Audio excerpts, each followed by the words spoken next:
दोस्तों, मैं बेन्याहू बैंगलोर से।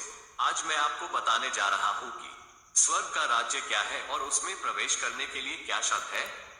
स्वर्ग का राज्य आदम और हव्वा के द्वारा पाप किए जाने के बाद खोए हुए अदन के बगीचे को फिर से स्थापित करके एलोहिम के पवित्र जनों को स्थापित करके मसीह के द्वारा शासन करने के कार्य को कहते हैं।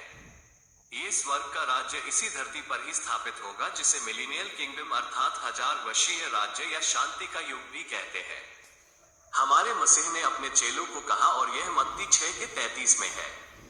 आए देखते हैं। इसलिए पहले तुम एलोहिम के राज्य और उनके धार्मिकता की खोज करो, तो ये सब वस्तुएं भी तुम्हें मिल जाएंगी। यहाँ पर कहा गया है कि हमको एलोहिम के राज्य और उनके धार्मिकता की खोज करनी है। क्या है एलोहिम के राज्य की खोज करना? इसका मतलब ये है कि हमें एलोहिम को पहला स्थान देना है। मनुष्य बन के जन्मे हैं तो अपने बनाने वाले की मर्जी के अनुसार जीना ही एक महत्वपूर्ण जीवन है। पैदा होना, शादी करना, बच्चे पैदा करना, मौज मस्ती करना, ये सब तो एक जानवर या पशु भी करते हैं। इसमें पशु और मनुष्य में क्या अंतर हुआ? जिस प्रकार से बनाने वाले ने मनुष्य को सबसे उत्तम प्राणी बनाया, उसी प्रकार से मनुष्य को भी जानवरों से कुछ अलग करना है। परंतु आज लोग एलोहिम के राज्य की खोज नहीं कर रहे हैं, पर मनुष्य आज संसारिक राज्य की खोज कर रहे हैं। ज्यादा से ज्यादा लोगों पर दुनियावी चीजें पाने का जुनून सवार है। उन्हें बस पैसा और पैसे से हासिल होने वाली ऐशो आराम की हर चीज और सुख विलास चाहिए, या फिर वे बढ़िया से बढ़िया करियर बनाने में अपनी सारी ताकत लगा देते हैं। उनके जीने का तरीका दिखाता है कि उन्हें बस अपना स्वार्थ पूरा करने की चिंता है। दौलत कमाना और मौज मस्ती करना ही उनकी जिंदगी का मकसद है। अगर उनमें से कुछ लोग एलोहिम को मानते भी हैं, तो वे उसे जिंदगी में दूसरी जगह देते हैं। दूसरी जगह का अर्थ यह है कि वे कहते हैं, मैं खूब रुपया कमाऊंगा और एलोहिम की सेवा करूंगा। यही गलती हर एक इंसान करता है। कभी भी मनुष्य ने धन के पर्याप्त आने के बाद एलोहिम की सेवा नहीं की है। वो संपूर्ण रीति से धन और पैसा का गुलाम हुआ है। इसीलिए मसीह कहते हैं, कोई मनुष्य धन और एलोहिम की सेवा एक साथ नहीं कर सकता है। यह मत्ती 6:24 में लिखा है। एलोहिम के राज्य की खोज करने वाले को ये जरूर समझना चाहिए कि एलोहिम का राज्य एक चुनौतीपूर्ण जीवन है। हर एक इंसान मसीह के रास्ते में नहीं चल सकता। उसे विश्वास करना चाहिए। उसे विश्वास करना चाहिए कि एलोहिम उसके विश्वास से खुश है। उसे ये भी विश्वास करना होगा कि मैं अगर मर भी जाऊं तो मेरे लिए स्वर्ग में कभी नहीं मुरझाने वाला मुकुट मिलेगा। उसे विश्वास करना होगा कि मसीह का रास्ता आसान नहीं है। उसे ये भी विश्वास करना होगा कि मुझे दुनिया की मौज मस्ती नहीं मिलेगी।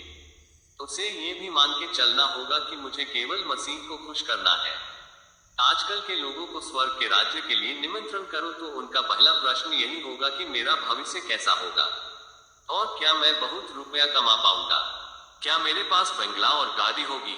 ऐसे लोगों के लिए मसीह कहते हैं कि हलक पर हाथ रखकर पीछे देखने वाले स्वर्ग के राज्य में प्रवेश नहीं कर सकते हैं, लुका 9:62 में। और पौल कहते हैं कि स्वर्ग का राज्य खाने पीने के लिए नहीं है, रोमियो की पत्री 14:17 में। मैंने भी यहोशुआ में विश्वास किया और आज तक स्वर्ग के राज्य के लिए ही जी रहा हूँ। आज संसार में मेरे जैसे लाखों लोग हैं जो वाकई अपनी जिंदगी में स्वर्ग के राज्य को पहला स्थान दे रहे हैं।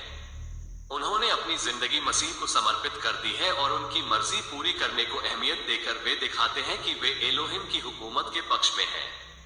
वे जीते हैं मसीह के लिए, मरते हैं मसीह के लिए, और जो कुछ भी करते हैं वो सब मसीह के लिए ही करते हैं। धन्य है जो मन के दीन है, क्योंकि स्वर्ग का राज्य उन्हीं का है। मत्ती 5:3 में। आज लोग स्वर्ग के राज्य खोजने की कोशिश तक नहीं करते हैं, क्योंकि मसीह के लिए दुख उठाना कोई नहीं चाहता है। इसका कारण ये है कि वे संसार का सुख और भोग विलास पाना चाहते हैं, और वे लोग धनी होने के लिए कुछ भी करने को तैयार रहते हैं। कोई भी मनुष्य सत्य कार्य करके धनी नहीं बना है। एक इंसान अमीर बनने के लिए चोरी, हत्या, व्यभिचार, झूठ और कपट पूर्ण कार्य और हर प्रकार के व्यवस्थाहीन काम भी करने के लिए तैयार रहता है।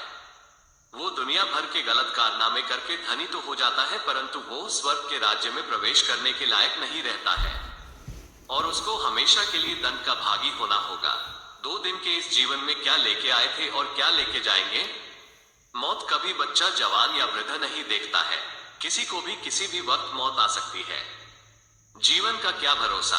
इसीलिए मनुष्य को संसार के लिए नहीं परंतु एलोहिम या मसीह के लिए जीना चाहिए।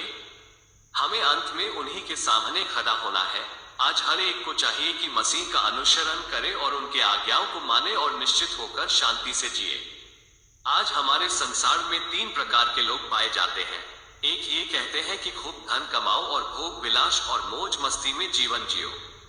कल किसने देखा है, इसलिए खूब चोरी हत्या व्यभिचार करो और खुद को इतना बुरा बनाओ कि लोग याद रखें। एक अपराधी यही कहता है कि देखा जाएगा, पर जब उसे न्यायाधीश सजा सुनाता है और वो उम्र कैद के लिए जेल जाता है तो उसे पछतावा होता है। पर तब पछताए क्या हुआ जब चिड़िया चुग गई खेत। दूसरे प्रकार के लोग ये सोचते हैं कि मैं खूब पैसा कमाऊंगा और दान करूंगा और मुझे बनाने वाले की सेवा करूंगा। अभी तो समय बहुत बाकी है, मुझे घर बनाना है, जमीन खरीदनी है, गाड़ी लेनी है, शादी करनी है इत्यादि।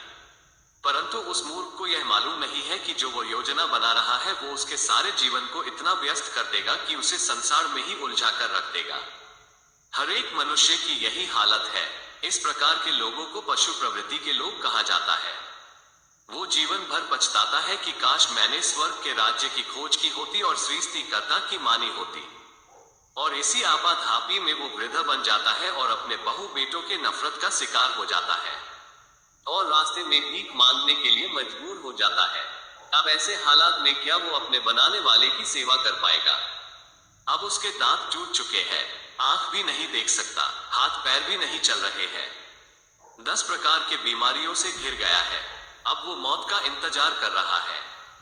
फिर अचानक उसकी मौत हो जाती है और वो अपने बनाने वाले के सामने खुद को पाता है और वो अपने किए हुए पापों की सजा पाकर जलते हुए नरक के आग में डाल दिया जाता है।